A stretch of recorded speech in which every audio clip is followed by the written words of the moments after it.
اگر وہ لوگ اپنی جانوں پہ ظلم کر بیٹھے تھے تو آپ کی خدمت میں حاضر ہو جاتے اور اللہ تعالیٰ سے معافی مانگتے، اور رسول اللہ صلی اللہ علیہ وسلم بھی ان کے لیے مغفرت طلب کرتے، تو وہ اس وسیلے اور شفاعت کی بنا پر ضرور اللہ کو توبہ قبول فرمانے والا اور نہایت مہربان پاتے۔ جی، اس آیت میں اللہ تعالیٰ نے ان منافقوں کی سرزنش کی ہے جو دعویٰ یہ کرتے ہیں کہ وہ رسول اللہ صلی اللہ علیہ وسلم پر نازل ہونے والی کتاب پر ایمان لاتے ہیں، اور اپنے مقدمے جو ہیں وہ یہودی عالم کے پاس لے جاتے ہیں، اور رسول اللہ صلی اللہ علیہ وسلم کی اطاعت کے لیے جب انہیں بلایا جاتا ہے تو منہ موڑ کر کترا جاتے ہیں۔ اللہ تعالیٰ نے فرمایا کہ ہر رسول کو اس لیے بھیجا کہ اس کی اطاعت کی جائے، اور اللہ کی اطاعت اسی کو نصیب ہے جس کے لیے اللہ تعالیٰ نے ازل میں یہ نعمت مقرر کر دی ہے، یعنی جس کے لیے اللہ چاہے اسی کے لیے راستے کھلتے ہیں، اور نبی کی اطاعت اصل میں اللہ ہی کے حکم سے ہے، اور ہم پڑھ بھی چکے ہیں کہ جس نے نبی کی اطاعت کی اس نے اللہ کی اطاعت کی۔ پھر فرمایا جب ان منافقوں نے کعب بن اشرف کے پاس اپنا مقدمہ پیش کر کے اپنی جانوں پر ظلم کر ہی لیا تھا، تو یہ چاہیے تھا کہ یہ آپ کے پاس آ کر معذرت کرتے اور اللہ تعالیٰ سے اپنے گناہوں کی معافی چاہتے، اور رسول اللہ صلی اللہ علیہ وسلم بھی ان کے لیے استغفار کرتے، تو وہ ضرور اللہ کو بہت بخشنے والا مہربان پاتے۔ یہاں پہ یہ جو جملہ ہے جاؤ کا، کہ آپ کے پاس آ جاتے، تو اس میں بڑا ہی لطیف پہلو یہی ہے کہ ہم گنہگار خطا کار ہو جانے کے بعد بھی اگر ہم نبی کریم صلی اللہ علیہ وسلم کی بارگاہ میں حاضر ہو کر اللہ تعالیٰ سے بخشش طلب کریں تو اللہ تعالیٰ ضرور ہمارے لیے بخشش کا باعث ہیں، بخشش ہماری توبہ قبول فرمائیں گے اور ہمیں بخش دیں گے۔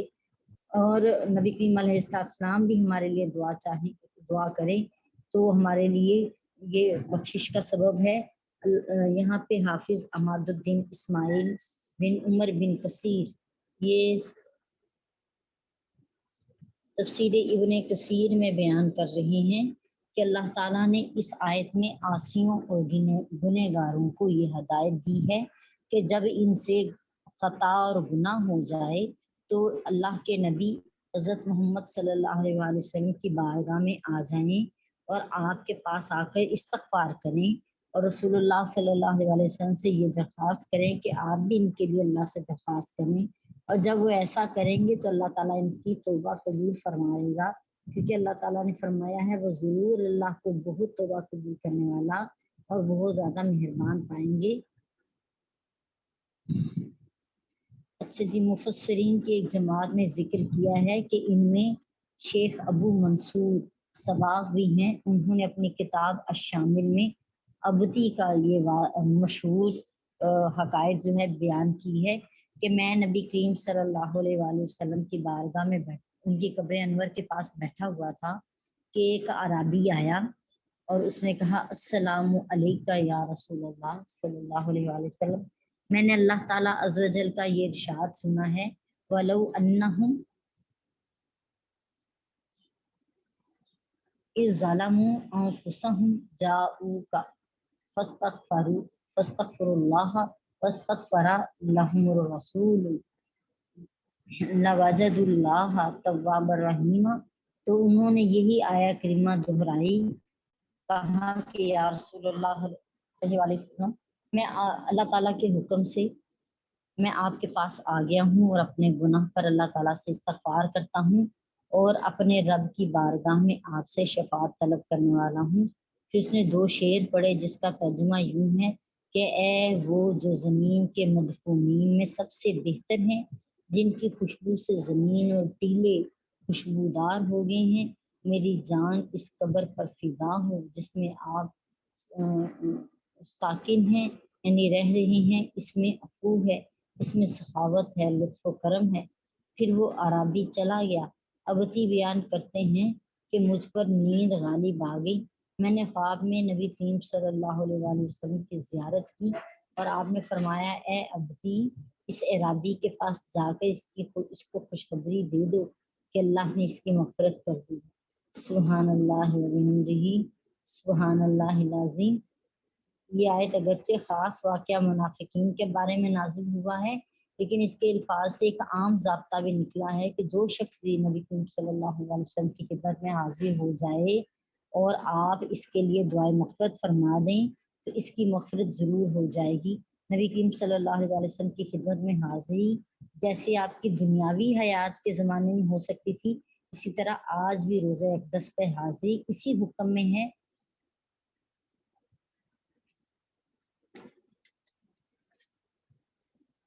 ان اکابرین کے احکامات سے یہ پتہ چلتا ہے کہ قبر پر نبی کریم صلی اللہ علیہ وسلم کی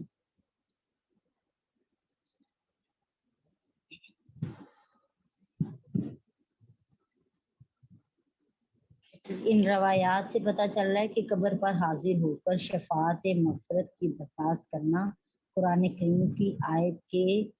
عموم سے ثابت ہے۔ یعنی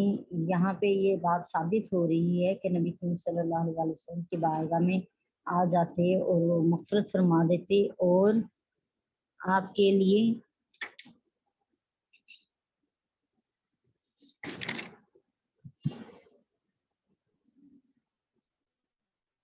قرآن مجید کی اس آیت سے یہ بھی معلوم ہوا کہ نبی کریم صلی اللہ علیہ وسلم کی قبر انور کے لیے سفر کرنا مستحسن ہے اور مستحب ہے۔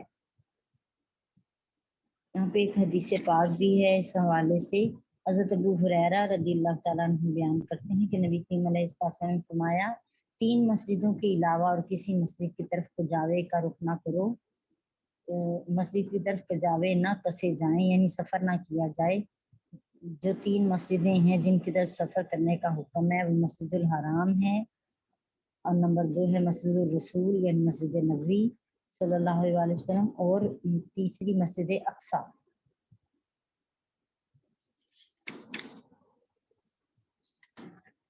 اللہ تعالیٰ ارشاد فرماتے ہیں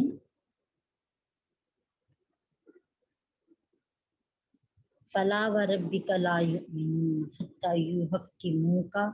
فیما شجر بینہم ثم لا یجدوا فی انفسہم حرجا مما قضیت ویسلموا تسلیما۔ پس لا نہیں وا قسم سے ربی کا آپ کے رب کی لا یؤمنون نہیں ایمان والے ہوں گے حتیٰ جب تک کہ یحکموک آپ کے فیصلے کو مان لیں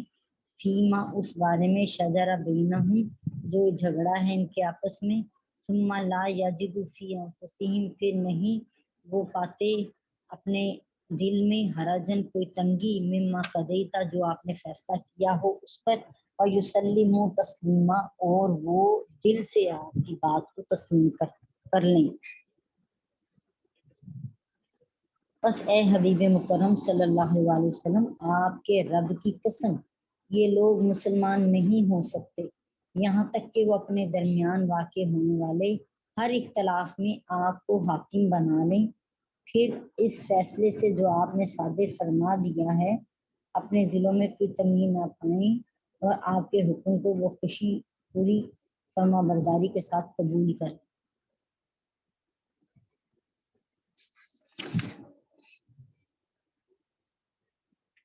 جی اس آیہ کریمہ سے ثابت ہو رہا ہے کہ نبی کریم صلی اللہ علیہ وسلم کا فیصلہ نہ ماننے والا مومن نہیں ہے۔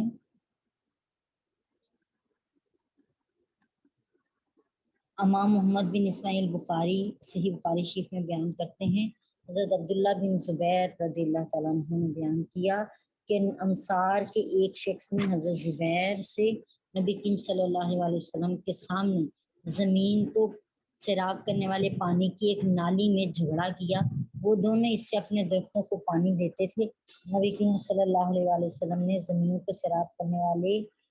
والی پانی کی ایک نالی میں آپ سرکار دو عالم علیہ السلام نے حضرت زبیر رضی اللہ تعالیٰ عنہ سے فرمایا کہ اے زبیر تم اپنی زمین کو پانی دو، پھر پانی اپنے پڑوسی کے لیے چھوڑ دو۔ وہ انصاری غضبناک ہوا اور اس نے کہا یہ آپ کے چچا زاد ہیں اس لیے آپ نے ان کو پانی بھرنے کے لیے کہا ہے۔ پہلے رسول اللہ صلی اللہ علیہ وسلم کا چہرہ متغیر ہو گیا، پھر آپ نے فرمایا زبیر تم پانی دو، پھر پانی کو روک لو یہاں تک کہ وہ دیواروں کی طرف لوٹ آئے۔ حضرت زبیر نے کہا اللہ کی قسم مجھے یقین ہے کہ یہ آیت اسی واقعے کے بارے میں نازل ہوئی ہے جو پیچھے آیت، یہ جو آیت ہم نے پڑھی ہے فلا وربک لا یؤمنون، جو آیت ہماری اس وقت ہم پڑھ رہے ہیں، اس کے بارے میں کہا گیا۔ اس کے علاوہ امام ابن جریر نے اس آیت کی شان نزول میں 2 حدیثیں بیان کی ہیں، ایک یہ والا واقعہ حضرت زبیر والا، اور دوسرا واقعہ جو پیچھے منافق والا اور یہودی کے جھگڑے والا گزرا تھا، جس میں حضرت عمر فاروق رضی اللہ تعالیٰ عنہ نے اس منافق کا سر جو ہے وہ جسم سے جدا کر دیا تھا، کیونکہ اس نے نبی کریم صلی اللہ علیہ وسلم کے فیصلے کو نہیں مانا تھا اور اس پر مزید فیصلے کروانا چاہتا تھا، دوسروں سے فیصلے لینا چاہتا تھا اس پر۔ حضرت عمر فاروق رضی اللہ تعالیٰ عنہ نے اس کا سر اڑا دیا۔ تو ان کا کہنا ہے امام ابن جریر کا کہ یہ دونوں واقعات جو ہیں وہ اسی آیت کے نزول کا سبب ہیں۔ اس آیت سے معلوم ہوا کہ نبی کریم علیہ السلام کے فیصلے کو نہ ماننے والا جو ہے وہ مومن ہی نہیں۔ کبھی ایسا ہوتا ہے کہ انسان ایک فیصلے کو بظاہر مان لیتا ہے لیکن دل سے قبول نہیں کرتا، اس لیے فرمایا کہ وہ آپ کے کیے ہوئے فیصلے کے خلاف دل میں بھی تنگی نہ پائیں۔ بعض اوقات ایک عدالت سے فیصلے کے بعد اس سے اوپر کی عدالت میں اس فیصلے کے خلاف ریٹ کرنے کا اختیار ہوتا ہے، جیسے ہائی کورٹ کے فیصلے کے خلاف سپریم کورٹ میں ریٹ کی جا سکتی ہے، لیکن نبی کریم صلی اللہ علیہ وسلم کے فیصلہ کرنے کے بعد پھر کسی عدالت میں اس فیصلے کے خلاف ریٹ نہیں کی جا سکتی، اس لیے بعد میں فرمایا اس فیصلے کو خوشی سے مان لو۔ اس آیت سے یہ بھی معلوم ہوا کہ نبی کریم علیہ السلام جو بھی فیصلہ فرما رہے ہیں وہ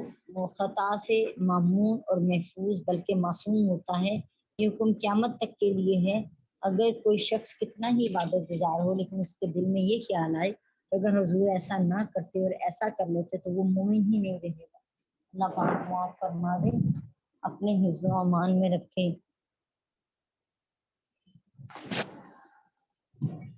اگلی آیا کریمہ کو تلاوت کرتے ہیں، آیت نمبر 66 ہے۔ وَلَوْ أَنَّا كَتَبْنَا عَلَيْهِمْ أَنِ اقْتُلُوا أَنفُسَكُمْ أَوِ اخْرُجُوا مِنْ دِيَارِكُمْ مَا فَعَلُوهُ إِلَّا قَلِيلٌ مِّنْهُمْ وَلَوْ أَنَّهُمْ فَعَلُوا مَا يُوعَظُونَ بِهِ لَكَانَ خَيْرًا لَّهُمْ وَأَشَدَّ تَثْبِيتًا۔ اور لو اگر انا بے شک ہم کتبنا ہم لکھ دیں علیہم اوپر ان کے انقتلوا انفسکم یہ کہ اپنی جانوں کو قتل کرو، ابھی خرجوا من دیارکم یا اپنے گھروں سے باہر نکل جاؤ، ما فعلوہ وہ ہرگز ایسا نہیں کریں گے، الا قلیل منہم سوائے ان میں سے تھوڑوں کے، ولو انہم اور اگر یقیناً وہ فعلوا ما یوعظون وہ سب کریں جس کی ان کو نصیحت کی گئی ہے بھی اس قرآن کے ساتھ، لکان خیر لہم تو ضرور ان کے لیے بہتر ہوتا، واشدہ تثبیتا اور زیادہ ثابت کرنے میں مضبوطی کا باعث ہوتا۔ اس ترجمہ ایک مرتبہ پڑھ لیتے ہیں جی۔ اور اگر ہم ان پر فرض کر دیتے کہ تم اپنے آپ کو قتل کر ڈالو یا اپنے گھروں کو چھوڑ کر نکل جاؤ تو ان میں سے بہت تھوڑے لوگ اس پر عمل کرتے، اور انہیں جو نصیحت کی جاتی ہے اگر وہ اس پر عمل پیرا ہو جاتے تو یہ ان کے حق میں بہتر ہوتا اور ایمان پر بہت زیادہ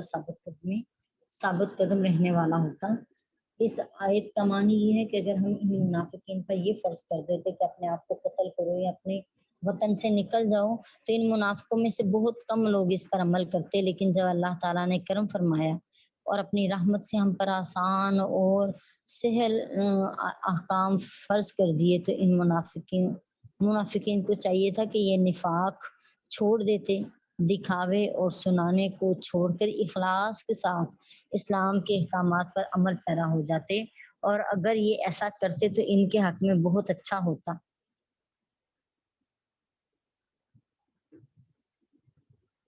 وَإِذًا لَآتَيْنَاهُم مِّن لَّدُنَّا أَجْرًا عَظِيمًا تو ضرور ہم ان کو اپنی اگر ایسا عمل کرتے تو اپنی جناب سے بہت بڑا اجر عطا فرماتے، یعنی اگر یہ اپنا کفر چھوڑ دیتے اور سیدھے راستے پہ آ جاتے تو ہم ان کے لیے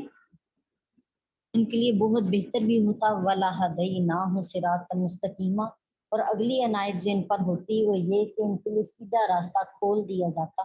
اور مخلص ہو جانے کے بعد